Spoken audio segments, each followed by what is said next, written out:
네, 반갑습니다. 부경대학교 컴퓨터공학과 장원두 교수입니다. 네, 오늘 제가 설명드릴 이제 내용은 시계열 데이터를 위한 딥러닝 모델의 성능 향상 기법입니다. 그러면 오늘 목차를 보도록 하겠습니다. 네, 먼저 이제 시계열 데이터란 무엇인지 설명을 드립니다. 특별히 시계열 데이터가 사실 종류가 굉장히 많은데요. 그 중에서 센서에서 측정되는 데이터를 위주로 설명을 드리도록 하겠습니다. 그리고 일반적인 데이터 처리 구조, 시계열 데이터를 처리하기 위한 전반적인 구조를 설명을 드리고요. 그리고 전처리 기법, 그리고 딥러닝 모델 구성과 파라미터 조정 방법, 그다음에 앙상블 기법을 설명드릴 예정입니다. 먼저 이제 시계열 데이터가 무엇인지 이제 말씀을 드려야 되는데요. 시계열 데이터는 이제 다른 데이터하고 조금 이제 특별하게 좀 다른 부분들이 있습니다. 예를 들어서 이미지 데이터, 범주형 데이터, 수치형 데이터 같은 경우는 어떤 한 시점에 존재하는 어떤 하나의 데이터가 되겠습니다. 물론 이제 어떤 수치형 데이터라고 해가지고 그게 꼭 어떤 하나의 시점에서 이제 오늘 2시에 뭐지 체크한 뭐 데이터만을 쭉 적지는 않습니다. 하지만 그것이 이제 연속적인 어떤 값을 가지진 않고요. 어떤 오늘의 데이터, 언제의 데이터 이렇게 해가지고 전체적으로 하나하나의 이제 값들이 이제 따로따로 보여지는 그런 것들이 되겠습니다. 시계열 데이터라고 하는 거는 그 변화. 그래서 어떤 하나의 데이터, X라는 데이터가 있을 때 이 X라는 데이터가 시간에 따라서 초 단위로 이렇게 계속 변화하는 그런 부분을 이제 의미한다라고 생각을 하시면 되겠습니다. 그래서 이제 사실 시계열 데이터의 종류는 굉장히 이제 많은 데이터들이 있습니다. 예를 들어서 우리가 흔히 보고 있는 제가 지금 말을 하고 있잖아요. 말을 하고 있는 음성 데이터, 시계열 데이터죠. 그리고 이제 센서에 측정되는 데이터, 그리고 동영상. 동영상의 경우에도 시간에 따라서 프레임이 계속 변하고 소리가 바뀌잖아요. 그것이 또 시계열 데이터가 되겠습니다. 이렇게 다양한 데이터가 다 시계열 데이터예요. 최종 데이터. 최종 데이터가 원래는 그냥 오늘 하루의 체중, 뭐 누구의 체중 이렇게 되면은 그냥 최종 데이터라는 것이 그냥 단순한 수치형 데이터로 생각될 수 있지만 동시에 이제 만약에 체중을 시간 단위로, 1시간 단위로 계속 체크를 한다. 이렇게 되면 시간 단위로 변화하는, 뭐 하루 동안 변화하는 체중을 이제 그래프를 볼 수 있겠죠. 그렇게 되면 그것도 시계열 데이터가 되겠습니다. 자연어 처리 많이 하는데요. 자연어 처리도 시계열 데이터 일종으로 볼 수 있겠습니다. 왜냐하면 앞쪽에서 뒤쪽으로 글자로 이제 어떤 텍스트 문서가 있을 때 그 텍스트 문서를 하나의 이제 어떤 한 순간에 존재하는 뭐 이미지 이렇게도 볼 수 있겠지만 이제 앞쪽에서 뒤쪽으로 흐름을 가지고 변화하는 어떤 신호를 볼 수 있기 때문에 그것도 이제 시계열 대표적인 시계열 데이터의 예가 되겠습니다. 자, 보통 이렇게 생겼죠. 이제 X축의 시간이라고 봤을 때 시간에 따라서 변화를 합니다. 어떤 하나의 값만 있으면 좋겠는데 많은 경우에 여러 채널에서 여러 이제 장치에서 측정되는 센서 데이터들이 이제 같이 들어오게 됩니다. 그래서 이제 이렇게 표로 해가지고 뒤쪽에 굉장히 복잡한 수치들이 있고 이제 그래프로 이렇게 나와 있는데 이 그래프가 사실은 하나의 데이터입니다. 이제 이미지라고 했을 때 그냥 하나 그냥 딴 하고 눈에 보이는 그것이 아니고 이것은 굉장히 많은 데이터가 있음에도 불구하고 이것 자체가 하나의 데이터 샘플이라고 우리가 얘기를 할 수 있겠습니다. 자, 이런 것도 시계열 데이터입니다. 이제 심전도죠.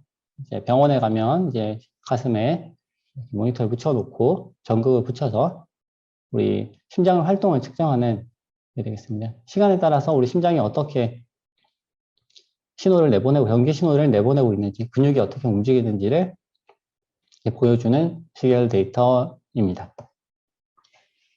자, 시계열 데이터는 이제 기본적으로 이제 그 신호 원인이 되는 운동이 보통 존재를 합니다. 이제 우리가 목소리로 말을 낸다 그러면 그 전에 우리 성대의 떨림이 있죠. 이제 떨림이 있고 그거에 따라서 목소리 뭔가 나타나게 되고요. 센서로 뭔가를 측정한다고 하게 되면은 측정 대상이 뭔가 변화가 있습니다. 상태의 변화하는 그런 운동이 있습니다. 그래서 그 운동을 계속해서 이제 측정을 하게 되고요. 그 운동은 사실 이제 현실 세계에서 벌어지는 운동은 사실은 여기 실시간으로 움직이기 때문에 이게 디스크리트하게 어떤 이렇게 끊어진 채로 들어오는 것은 아닙니다. 그래서 얼마나 우리가 자주 측정하느냐에 따라 가지고 신호의 양이 달라질 수 있습니다. 그래서 맨 처음에 어떤 운동이 있고요. 그 운동을 센서가 측정을 하고 측정된 신호를 이렇게 측정 장치에 보내고 그것을 이제 다시 컴퓨터로 디지털 신호로 변환을 해가지고 맨 처음에 아날로그 신호죠. 그걸 디지털로 변환해서 컴퓨터로 보내는 그리고 기록하는 그런 이제 방식으로 이렇게 측정이 되게 됩니다. 시계열 데이터는 앞서 말씀드린 대로 그냥 하나의 데이터임에도 불구하고 굉장히 이제 많은 양의 정보를 담고 있습니다. 그래서 이제 샘플링 레이트에 따라서 그래서 얼마나 자주 측정을 하느냐에 따라서 신호가 굉장히 많아질 수도 있고 적어질 수도 있습니다.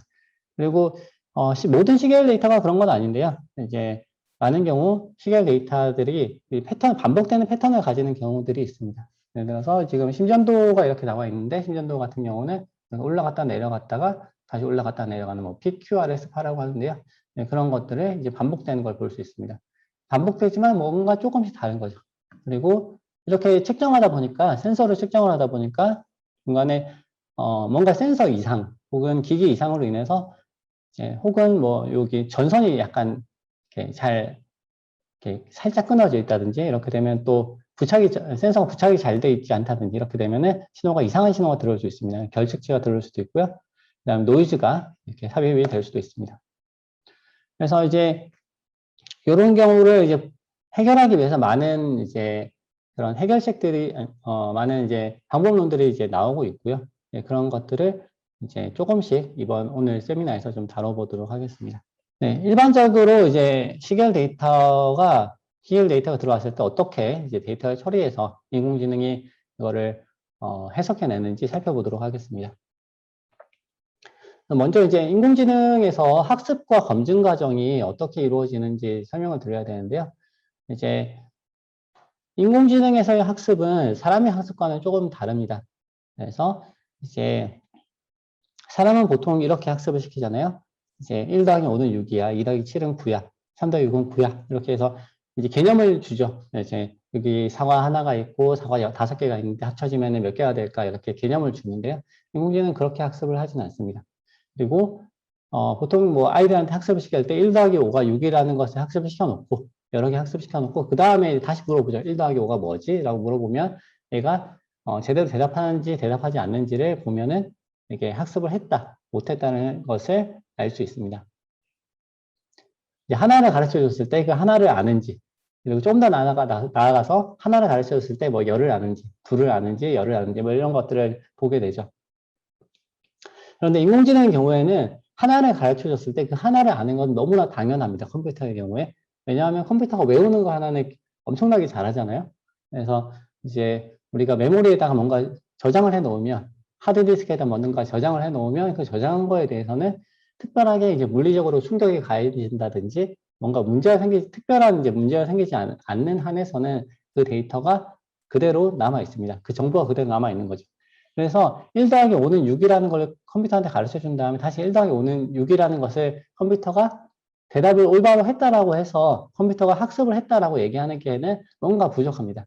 그래서 컴퓨터에게 있어서 학습은 어떻게 정의가 되냐면 이제 배우지 않은 새로운 데이터를 사용해서 테스트를 해서 그래서 올바로 대답을 했을 때 얘가 올바로 학습을 했구나 라는 거를 우리가 얘기를 할 수 있게 됩니다. 그것이 학습과 테스트 과정이 되겠습니다. 네, 그래서 이제 보통 이렇게 1 더하기 5는 6 등등을 해놓고 이렇게 똑같은 걸 물어보는 것이 아니라 뭔가 다른 질문을 놓는 거죠. 1 더하기 6은 뭐냐? 2 더하기 6은 뭐냐? 이렇게 새로운 것들을 물어보고요. 이런 것들이 이제 일반화라는 개념으로 우리가 얘기를 해볼 수 있습니다. 그래서 인공지능은 일반화를 올바로 했다라고 한다면 학습이 잘 된 거고요. 그렇지 않으면 학습이 제대로 되지 않은 겁니다. 그래서 이제 뭐 고양이와 개의 사진으로 이제 설명을 드리면 이제 뭔가 우리에게 데이터가 주어졌을 때 그 데이터를 이제 학습용 데이터 그리고 테스트용 데이터로 나눠 놓고 그다음에 학습용 데이터에 대해서 데이터를 가지고 학습을 시키고 그다음에 테스트용 데이터를 가지고 나중에 검증을 하게 됩니다. 자, 그럼 인공지능 모델에서 내부적으로 어떻게 일어날까요? 네. 네, 인공지능 모델이라고 하는 거는 입력에 대한 해석을 출력하는 일종의 함수다라고 생각을 해볼 수 있습니다. 그래서 어떤 인공지능 모델이 있고요. 그 다음에 여기 데이터가 이렇게 입력되었을 때 뭔가 출력을 해냅니다. 함수죠. 주어진 입력에 대해서 입력이 주어지면 뭔가 출력을 해내요. 그리고 그것이 정답인지 아닌지 체크를 해가지고 비교를 해서 정답이 아니다 라고 한다면 너 고쳐 라고 해서 인공지능 모델을 내부를 수정을 하게 됩니다. 이렇게 해서 계속해서 반복이 진행되는 거죠. 자, 이 과정이 바로 학습 과정이 되겠습니다. 자, 테스트 과정 혹은 추론 과정인데요. 이 단계에서는 아까 말씀드렸듯이 학습에 사용되지 않은 데이터를 입력해서 결과를 만들어냅니다. 자, 그리고 일반적으로 CQL 데이터를 어떻게 하느냐, 그리고 데이터를 어떤 식으로 인공지능에서 처리하느냐 하는 거는 뭐 이렇게 보시면 되겠습니다. 그래서 아까 보여드렸던 학습과 추론 과정을 이제 한 페이지에 넣어놨고요. 그래서 여기서 보시면 학습을 해요. 이제 데이터를 가지고 학습을 열심히 시킨 다음에 인공지능 모델이 만들어지면 여기서 이제 추론해서 이 만들어진 인공지능 모델을 사용합니다. 그런데 이 안에서 이제 인공지능 모델의 이제 내부를 보게 되면 이제 여기서 중요한 거는 학습에 사용되는 내부 구조하고 추론에 사용되는 내부 구조는 동일합니다.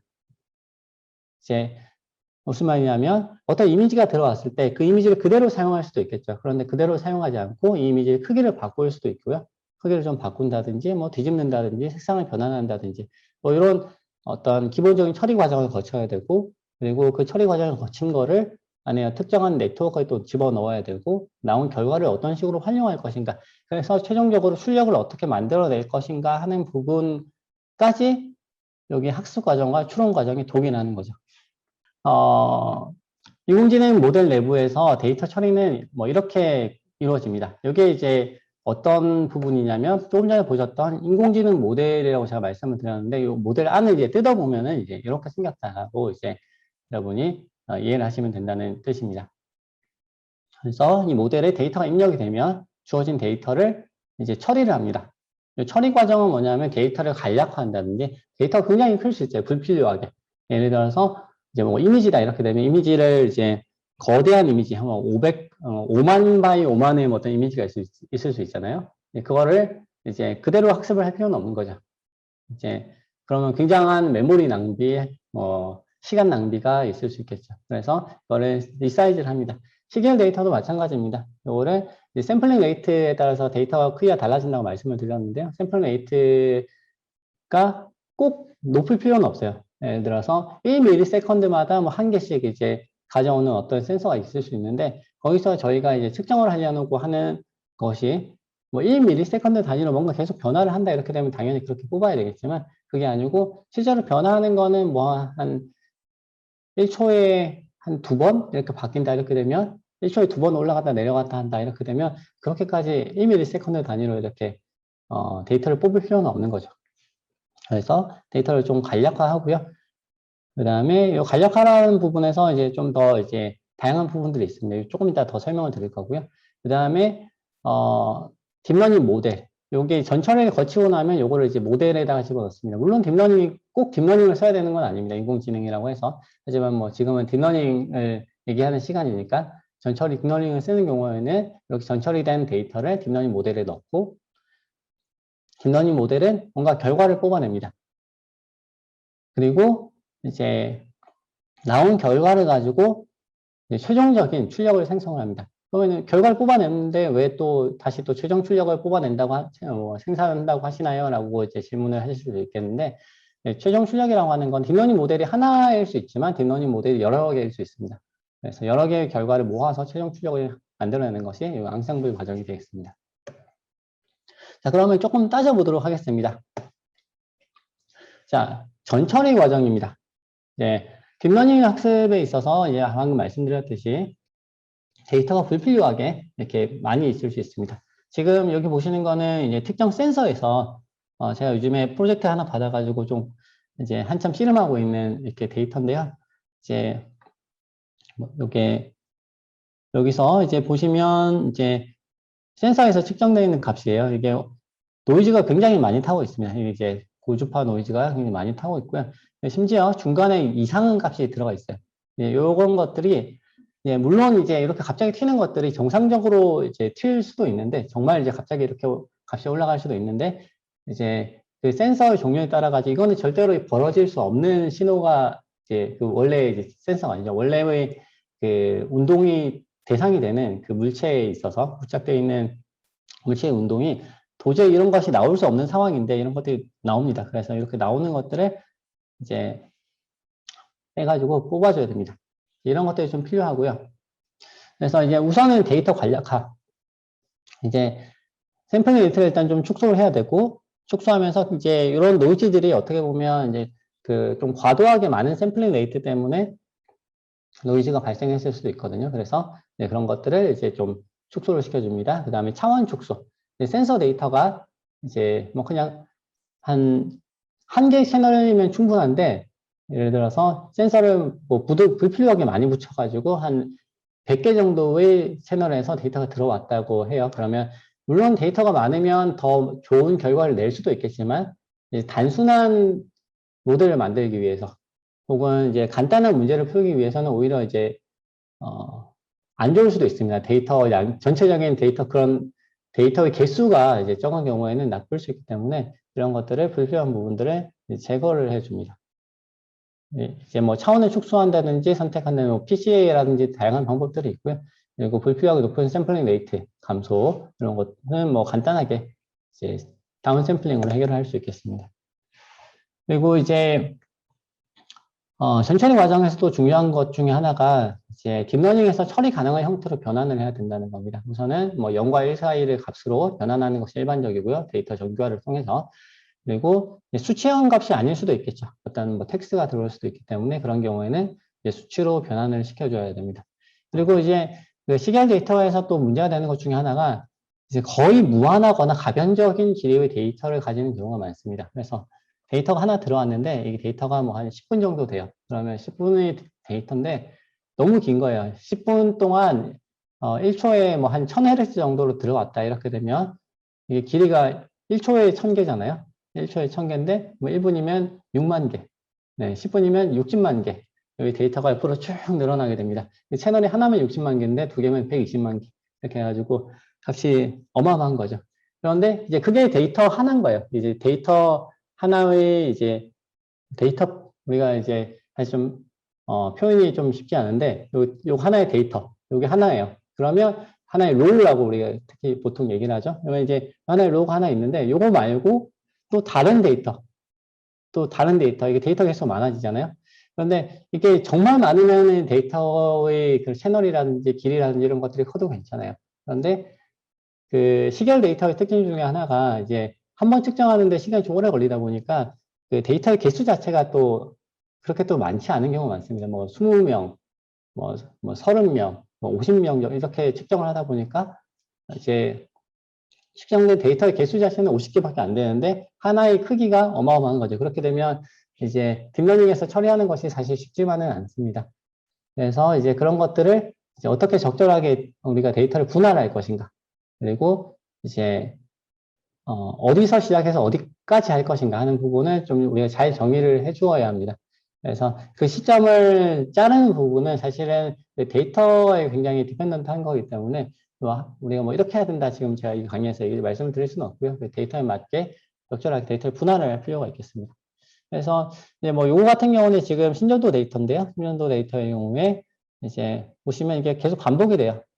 반복이 되어서 요 반복되는 부분들을 잘라냅니다. 그래서 앞쪽, 뒤쪽 여기서 요거 기준으로 가장 피크 나오는 거 기준으로 해서 데이터를 잘라서 여러 개의 데이터를 하나의 데이터를 여러 개의 데이터로 나누는 거죠. 자, 이렇게 해서 사용하는 경우가 많습니다. 그리고 이제 잡음을 제거를 해야 됩니다. 다양한 종류의 잡음이 이제 포함이 되는데요. 보시면 고주파 신호 지금 이제 이게 아래쪽에 있는 게 정상적인 심전도 데이터예요. 그런데 여기서 이제 뭐 60Hz 잡음이 이제 끼어가지고 이렇게 노이즈가 낀다든지 이런 부분이 있을 수 있습니다. 그래서 이런 것들 제거를 해줘야 됩니다. 그리고 아까 보셨듯이 갑자기 이러다가 이제 올라가는 애들이 있어요. 이제 이런 것들도 제거를 해줘야 됩니다. 근데 이게 사실은 그렇게까지 쉬운 작업은 아닙니다. 사람이 하면 쉬워요. 물론 시간은 많이 걸리겠지만.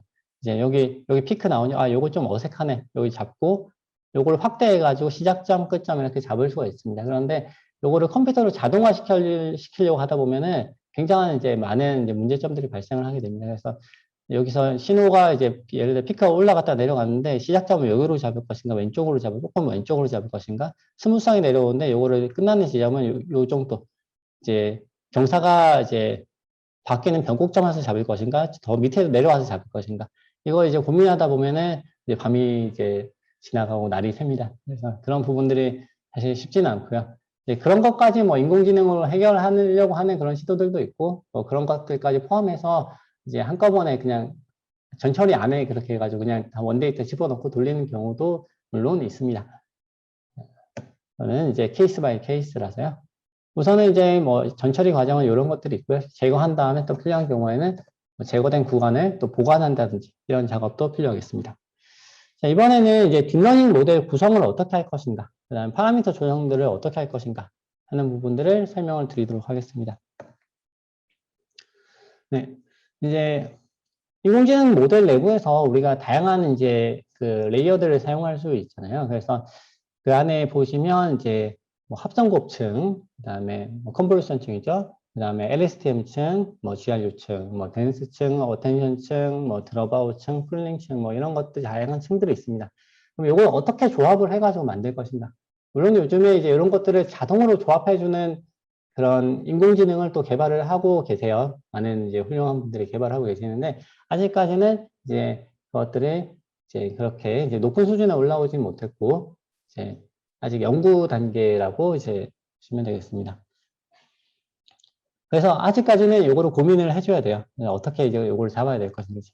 그런데 처음 요걸 보면 이제 인공지능에 이제 처음 이제 입문하신다든지 특히 이제 컴퓨터 이제 인공지능을 원래 이제 전공하시지 않은 분들이 이제 타 전공 연구자분들이 이제 인공지능을 보시고 활용을 하시려고 하시는 경우에 요거를 처음에 어떻게 잡아야 될지 되게 애매한 경우가 많이 있습니다. 그래서 요거를 이제 어떻게 이제 잡아야 되는가 하는 부분들을 좀 물론 제가 이제 이것도 다 케이스 바이 케이스예요. 그래서 제가 이제 다 정확하게 설명드리기 쉽지가 않지만, 저라고 이제 다 모든 걸 아는 건 아니기 때문에, 저도 맨날 이것 때문에 고민을 하고 있기 때문에, 이제 항상 쉬운 문제는 아닙니다. 하지만, 제가 이제 주로 사용하는 방법, 그리고 책에서 논문들에서 얘기하는 방법들을 간략하게 소개해 드리도록 하겠습니다. 그래서 이제 우리가 이제 일단 기본적으로는 뭐 시퀀셜 구조를 생각을 해볼 수 있겠습니다. 이제 요거를 LSTM 시계열 데이터니까 LSTM을 쓰면 되겠죠. LSTM을 써가지고 바로 이제 데이터가 들어온다. 들어온 데이터를 LSTM층을 넣고 그다음에 LSTM층을 뭐 한 개, 두 개 쌓아가지고 그 다음에 덴스층 넣어서 이제 최종적으로 아웃풋을 만들어낸다. 뭐 이런 구조로 이제 사용하는 경우도 있고요. 그 다음에 시계열 데이터라고 무조건 LSTM층을 써야 되는 건 아닙니다. 이제 물론 LSTM층의 이제 장점 중에 하나가 가변적인 데이터에 대해서도 이제 특별한 이제 길을 맞춰주는 작업 없이 바로 사용을 할 수 있다라는 부분은 있지만요. 이제 컨볼루션층을 또 같이 사용하는 경우도 제법 많이 있습니다. 그래서 컨볼루션층만 쓸 수도 있어요. 이제 그 들어오는 데이터를 컨볼루션층을 써가지고 이렇게 처리를 한 다음에 바로 덴스층으로 출력을 하는 방법. 그 다음에 컨볼루션층을 쓴 다음에 그 다음에 다시 LSTM을 써가지고 또 뭔가 만들어내는 거. 이게 시퀀셜이죠. 그 다음에 복잡한 구조. 이제 시퀀셜을 위에서 아래로 쭉 내려오는 거예요. 혹은 아래에서 위로 이게 쭉 올라가는 거죠. 그 다음에 인셉션 구조. 구글넷.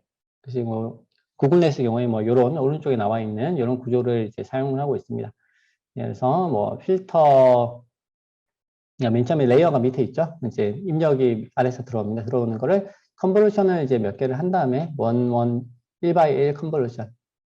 이거는 그냥 곱하는 거예요. 그래서 쭉 원 바이 원 컨볼루션을 넣고 여기 맥프 스프링 넣은 다음에 그 다음에 핵심은 뒤에 들어가죠. 여기는 두 번째는 3 바이 3 컨볼루션, 그 다음에 5 바이 5 컨볼루션, 마지막에는 1 바이 1 컨볼루션. 이건 뒤집어 이제 1 바이 1 컨볼루션만 바로 넣었습니다. 그 다음에 맥스 스프링 여기 들어가고요. 이렇게 해가지고 하나의 세트를 구성을 해놓고요. 최종적으로 나오는 거를 다 합칩니다. 제법 늘어나겠죠. 그러니까 1 컨볼루션을 해가지고 나온 결과가 좋을 수도 있고 3 컨볼루션에서 나온 결과가 좋을 수도 있고 5 컨볼루션 해가지고 나온 결과가 좋을 수도 있기 때문에 이걸 다 쓰자. 이런 컨셉이 되겠습니다. 이렇게 해가지고 하기도 하고 더 복잡한 경우에는 이거 내려오면서 이제 이거 올라가는데 요렇게 가는 게 아니고 컨버전까지 통하지 않고 바로 점프해가지고 넘어가기도 합니다. 그래서 뭐 그런 이제 네트워크들을 구성을 해볼 수 있겠습니다. 지금 요거 네트워크는 2차원 뭐 이미지를 위한 네트워크라서 지금 1x1, 3x3 이렇게 되어 있는데 이제 시퀀셜 구조는 보통 1차원이니까요. 이제 1차원인 경우에는 요거를 1차원 컨볼루션, 컨버전 1D 써가지고 이렇게 하면은 되겠습니다. 자, 그러면 이제 도대체 어떻게 할 것인가? 여러 가지 의문점들이 있죠. 컨볼루션 층을 사용할 건가? LSTM을 쓸 건가? 이제 컨볼루션 층과 LSTM을 함께 쓸 건가? 단독으로 쓸 건가? 기타 등등의 문제들이 뭐 이렇게 산적해 있습니다. 자, 이런 문제들이 산적해 있는데, 이제 대원칙을 몇 가지 말씀을 드릴게요. 이제 모델 구성할 때 고려해야 될 것들이 몇 가지 있습니다. 컨볼루션 층, 왜 쓰나? 덴스 층으로 그냥 쭉 연결해도 사실 괜찮잖아요. 이제 덴스층은 모든 것이 다 연결되어 있는 구조죠. 풀리 커넥티드 네트워크. 컨버전 층은 풀리 커넥티드는 아니고 이제 파셜리 커넥티드 해가지고 조금만 연결되어 있습니다. 그런데 조금만 연결하니까 더 결과가 좋은 거예요. 네, 근처에 있는 것끼리만 연결하니까 이제 컨버전 이제 덴스층을 쓰지 않고 컨버전 층이나 LSTM 층을 쓰는 이유는 이제 파라미터 수입니다. 기본적으로 파라미터 수가 덴스층보다 작아요. 컨버전 층이. 그 다음에 LSTM 층도 덴스 층보다 작습니다. 그런데 작은데 왜 잘 될까요? 왜냐하면 그 작긴 하지만 그 작은 것들이 오히려 핵심을 담고 있는 거죠. 그래서 이제 작으면서도 작다라고 하는 거는 공통된 파라미터들을 이제 다 쓰게 됩니다. 이제 예를 들어서 우리가 시계열 데이터에서 이제 시계열 데이터가 이렇게 올라가잖아요. 이제 어떤 이제 1차원 컨버전을 한다고 할 때 마이너스 1, 0, 1이라고 우리가 컨버전을 그냥 값을 지정해서 넣을 수 있습니다. 값을 지정해서 넣게 되면 이제 어떤 게 계산이 되냐면 이제 뒤와 앞의 그 차이를 계산을 합니다. 그래서 결국은 예를 들면 이제 움직이는 것이 어떤 일종의 뭐 거리다라고 하면은 이제 델타를 계산을 해가지고 그 속도를 계산을 하는 거죠. 컨버전은 거기 똑같은 파라미터로 컨버전 한 번 더 하면 어떻게 되겠어요? 속도가 아니고 가속도가 나오겠죠. 그렇게 해서 이제 컨버전 층을 통해서 뭔가 특징을 뽑아내는 거죠. 요 하나의 마이너스 1, 0, 1이라고 하는 요 하나의 특징 매트릭스를 모든 신호에 대해서 처음부터 끝까지 다 적용을 함으로써 어떤 공통적인 특징을 뽑아내는 것. 이것이 이제 컨버전 층이라는 겁니다.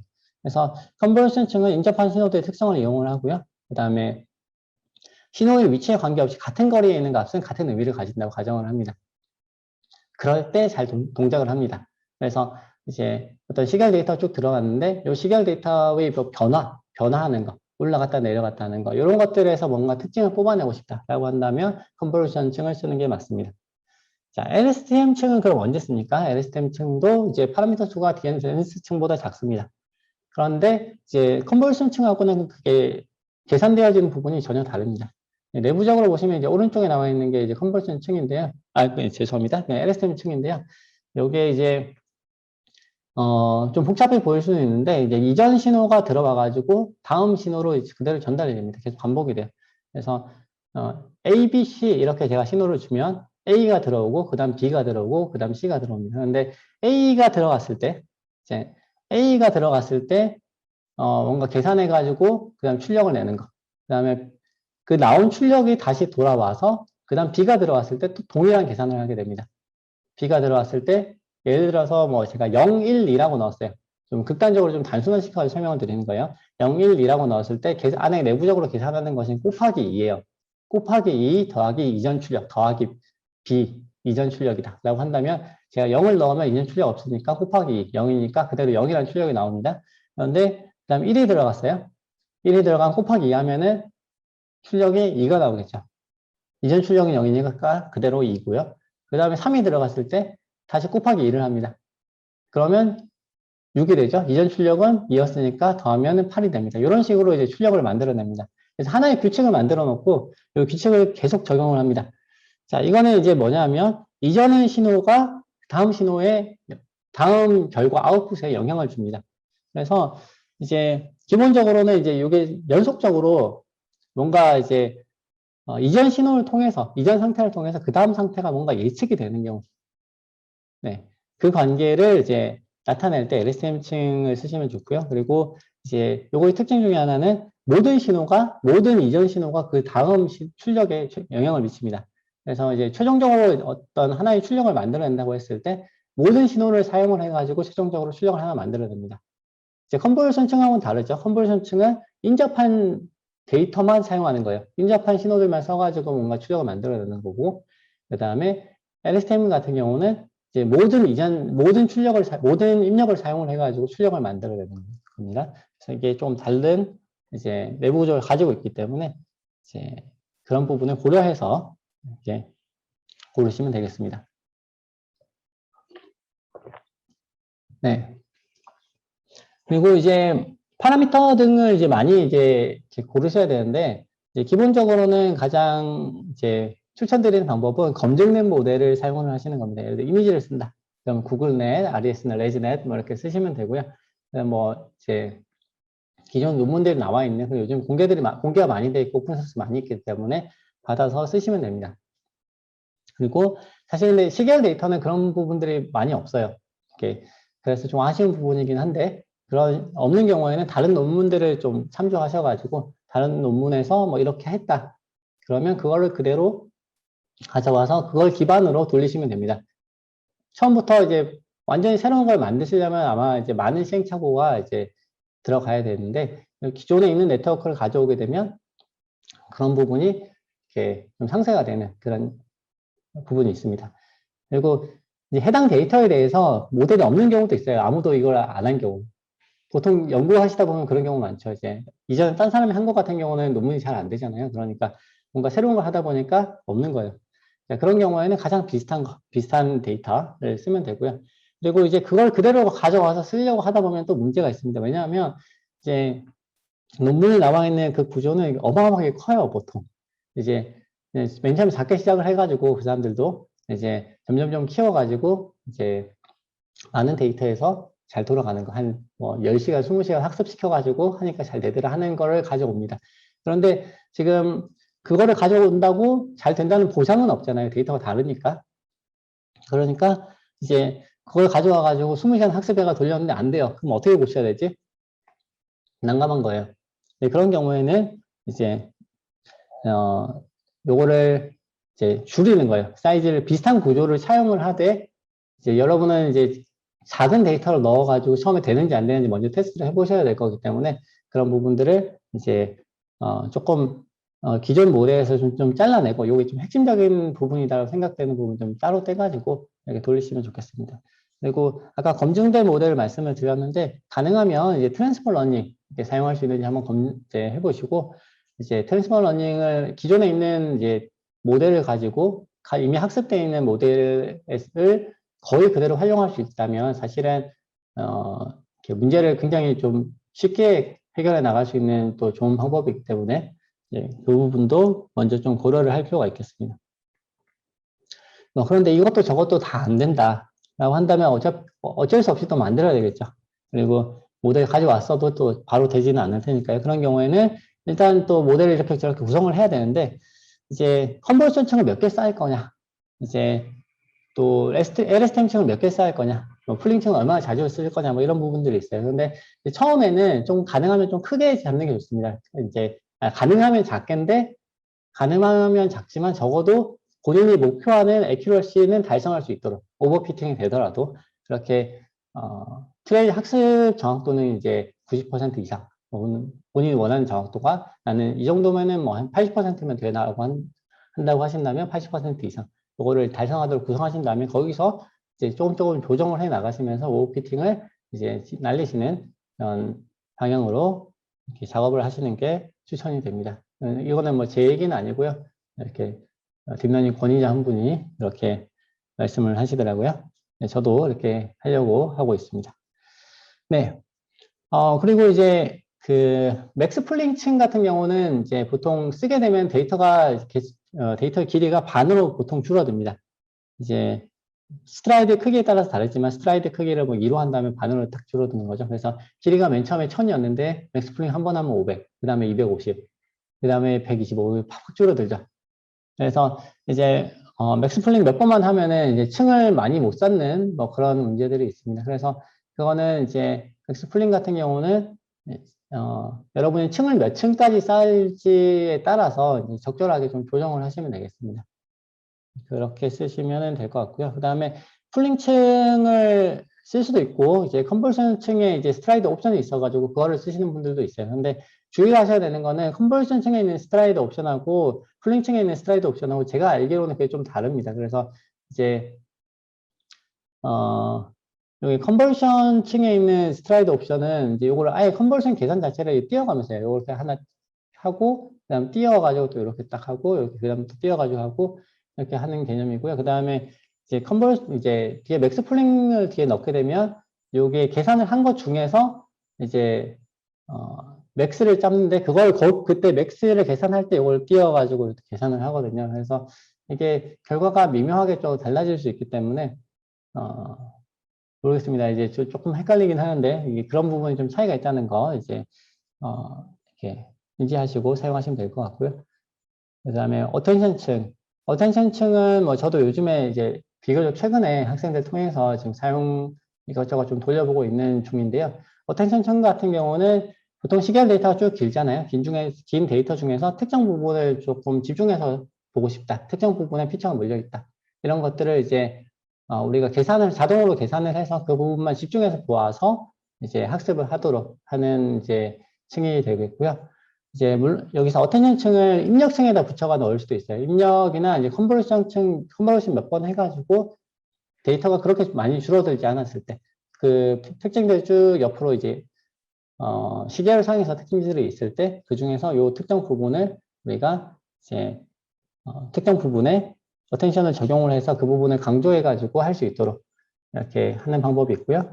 그 다음에 이제 LSTM층을 써가지고 LSTM층을 써서 나온 결과를 다시 어텐션을 써가지고 이렇게 계산을 하는 그런 방법도 있습니다.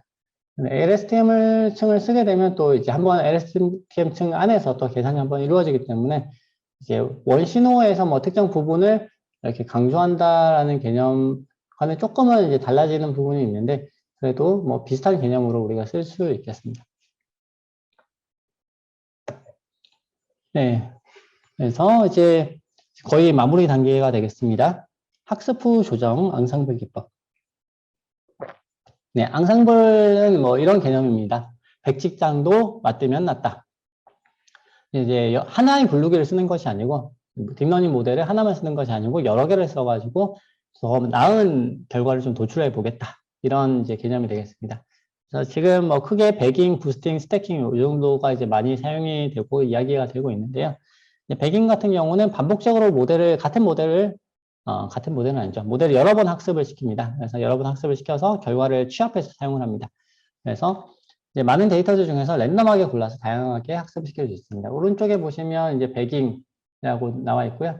여기에 뭐 샘플 1, 2, 3, 4가 있는데 이제 데이터가 많아요. 데이터가 많은 경우에 여기서 일부, 뭐 예를 들어서 한 60%, 70%, 80% 골라서 샘플 1을 만들고 이거 가지고 모델을 학습을 시킵니다. 나머지 또 이제 전체 남은 것 중에서 또 70%를 또 골라가지고 샘플 2를 뽑아서 더 학습을 시킵니다.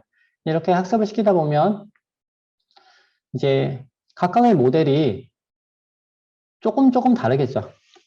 그래서 이제 어떤 주어진 데이터에 대해서 모델 1은 얘는 고양이일 확률이 뭐 0.7이야. 모델 2는 0.8이야. 뭐 이런 식으로 대답하는 게 다 조금씩 다른 거예요. 그런데 요거를 그러면 어떻게 취합을 할 것이냐. 취합하는 방법은 다시 뭐 여러 가지가 있겠습니다. 보팅을 써가지고 이제 투표를 하도록 해서 이제 가장 많이 이제 선택한 것이 맞다. 뭐 민주주의죠.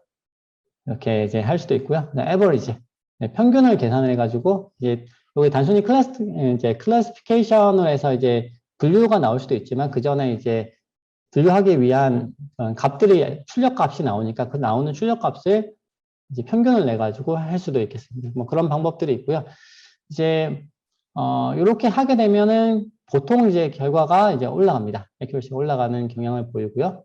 그리고 이제 트레이닝 데이터의 수가 이렇게 많지 않은 경우에 동일한 데이터를 가지고 여러 번 학습을 시켜도 이제 서로 다른 모델이 만들어집니다. 왜냐하면 그 가중치의 네트워크 내부적으로 가중치가 초기화되는 것이 랜덤하게 바뀌기 때문에 그 부분을 활용을 해서 우리가 여러 번 반복해서 한 뭐 5번, 6번 이렇게 학습을 시키게 되면 그거 나온 결과를 단순히 평균을 내는 것만으로 액큐러시가 이제 제법 이제 올라가는 거를 우리가 확인을 할 수가 있습니다.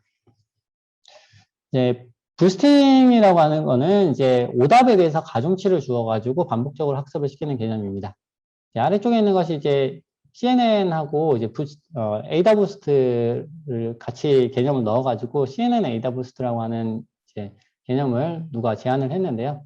이제 이것을 보시면 안쪽으로 뭐 이렇게 요거를 CNN을 계속 반복적으로 학습을 시켜요. 학습을 시키는데 맨 처음에 이제 파라미터를 이제 데이터에 대해서 혹은 내부 파라미터에 대해서 보통은 이제 지금 데이터에 대해서예요. 데이터에 대해서 가중치를 줘가지고 맨 처음에는 이게 모든 데이터가 가중치가 n분의 1입니다. 그래서 이제 모든 데이터 이걸 어떻게 설명드리는 게 편할까요? 네. 그 시험을 여러분이 시험 문제가 10문제가 있는데 처음에는 10개를 이제 테스트를 하라고 해가지고 테스트를 시켜서 거기에 대해서 이제 2문제가 틀리면 똑같이 10점씩 빼는 거예요. 어느 문제를 틀리더라도. 그런데 맨 처음에 2문제가 틀렸어요. 그러면 그 다음번에 다시 학습을 시키는데 이번에는 틀린 그 2문제에 대해서 얘는 좀 맞춰라. 이렇게 해가지고 그 문제가 틀리면 마이너스 10점이 아니고 마이너스 20점을 주는 거예요. 마이너스 20점, 마이너스 20점. 이렇게 주면 위에가 이제 그러면 그 다음번에 학습을 시키려면 어떻게 되겠어요? 어떻게든 이 2문제는 안 틀리려고 노력을 하겠죠. 그래서 다시 학습을 합니다. 그러면 그 다음에 이제 해보니까 위에 2문제는 맞췄어요. 맞췄는데 또 다른 문제가 이번 틀린 거예요. 그러면 이번엔 또 그 다른 틀린 문제에 대해서 다시 가중치를 높입니다. 그렇게 해서 이제 반복적으로 이제 학습을 하는 거죠. 이렇게 하다 보면 이제 딥러닝 최종적으로 한 10번 반복을 하다 보면은 결과적으로 이제 나오는 정확도가 상당히 올라가더라 하는 부분이 되겠습니다. 자, 그리고 스태킹이라는 방법이 있는데요. 스태킹은 이제 여러 모델에서 나온 방법을 예측값을 사용해서 이제 최종 결과를 다시 이제 학습을 시키는 그런 방법이 되겠습니다. 배깅하고 유사한 것처럼 보이지만 스태킹에서는 이제 좀 다른 스태킹과 이제 배깅이 다른 이제 점이 배깅에서는 이제 나온 결과를 그냥 통계를 내죠. 에버리지를 취한다든지 이렇게 되는데 스태킹에서는 그것이 아니고 나온 결과를 다시 학습을 시켜요.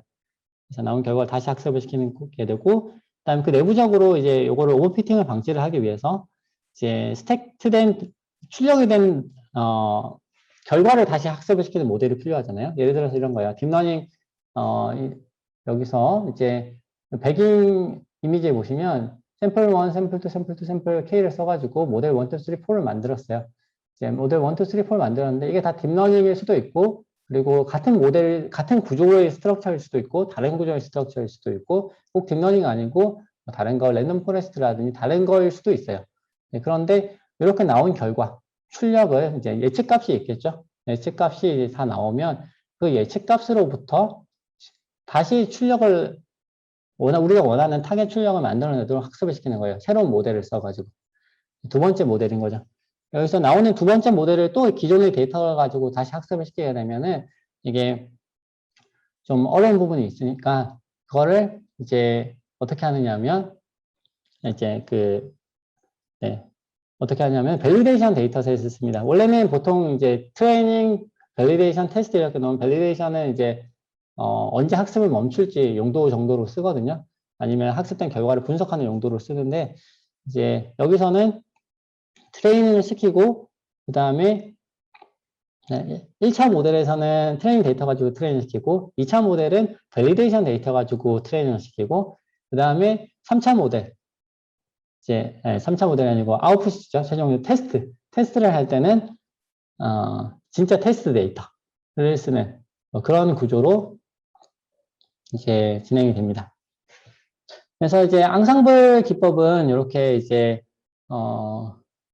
다 학습을 한 다음에 이제 기본적으로 이제 앞쪽에 이제 모델이 이제 어느 정도 잘 돼 있어야 돼요.